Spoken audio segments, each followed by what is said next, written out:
அனைவருக்கும் வணக்கம். தெய்வீக பலன்கள் சேனல் சார்பாக தங்களை அன்புடன் வரவேற்கிறோம். இன்று நம் காணொளியில் காண விரும்புவது நம் மனதார என்றைக்கும் வணங்கக்கூடிய எல்லா வளங்களும் கொடுக்கக்கூடிய குரு தட்சிணாமூர்த்தியின் சின்முத்திரையை பற்றி பார்க்கலாம். தெய்வத்தில் இந்த தெய்வம் ஒரு முத்திரையை கொண்டு காட்சியளிக்கிறது. அந்த முத்திரையின் பொருள் நமக்கு தெரிந்தால் மட்டுமே அந்த தெய்வத்தின் சிறப்பம்சங்கள் தெரியும்.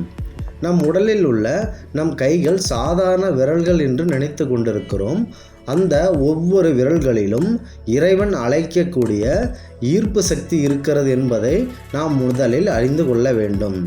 நம் குரு தட்சிணாமூர்த்தியை வணங்க ஆலயத்திற்கு செல்லும் போது அவருக்கு விருப்பமான கொண்டைக்கடலை மாலையை அணிவித்து விரதம் இருந்து தட்சிணாமூர்த்தி அவர்களை மனதார வணங்கலாம். காலை வேளையில் அவரை மனதார வணங்குவது மிகவும் சிறப்பு வாய்ந்த நாளாக அன்றைய நாள் அமையும். முன்பு கூறியது போல இந்த சின்முத்திரையை பற்றி காணலாம். சின்முத்திரை என்பது வலது கை ஆள்காட்டி விரலின் நுனியும் பொருந்தி இருக்க வேண்டும். மோதிர விரல், நடுவிரல், சுற்று விரல் ஆகிய மூன்றும் தனித்து நிற்கும் அடையாளத்தையே நாம் சின்முத்திரை என்று பக்தி பரவசமாக கூறுகிறோம். சரி, தட்சிணாமூர்த்தி அவர்களுக்கு இந்த சின்முத்திரையில் உள்ள ஒவ்வொரு விரலும் ஒரு மகத்தான பண்புகளை குறிக்கக்கூடியதாக இருக்கிறது.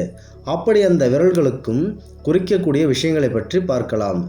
தட்சிணாமூர்த்தி காட்டும் சின்முத்திரையில் அந்த கட்டை விரல் கடவுளின் உருவத்தை குறிப்பதாகும். மேலும் கையில் இருக்கும் நடுவிரல் அசையும், இடையில் உள்ள சுட்டு விரல் அங்கே இருக்கும் பக்தர்கள் அதாவது மனிதர்களை குறிப்பதாகும். மேலும் அந்த மோதிர விரல் கர்மம் ஆகிய செயல்களை குறிப்பதாகும். மேலும் சுட்டு விரலானது நம் கொண்ட மாயையும் குறிப்பதாகும்.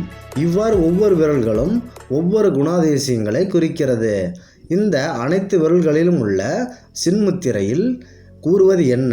அதாவது பூமியில் பிறந்த மனிதனை மாயை என்ற ஒரு தோற்றம் அவனை முழுவதுமே மறைத்து நின்று அவனை ஒரு பேராசையை அவனுக்கு ஏற்படுத்தி கெட்ட கருமங்களை செய்ய வைக்க ஏற்பாடு செய்கிறது.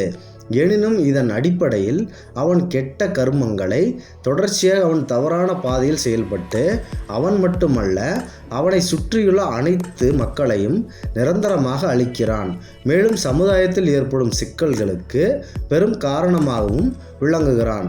இப்படி இருக்கக்கூடிய மனிதன் தனது இறைவனால் கொடுக்கப்பட்ட மூளை என்ற ஒன்றை, அந்த அறிவின் திறனை முழுமையாக பயன்படுத்தி தம் மனது கெட்ட விஷயங்களை செய் என்று சொல்ல இருந்தாலும் நீ செய்யாதே ஆக என்று நம்மை உத்தரவு போட்டாலும் அந்த வேளையில் நாம் அந்த தீய செயலை செய்யாமல் நம் வாழ்க்கையில் நல்ல செயல்களை மட்டுமே தொடர்ந்து பின்பற்றி வந்தால் இறைவனானன் நம்மோடு கலந்து விடுவான் என்பது இதன் பொருளாகும்.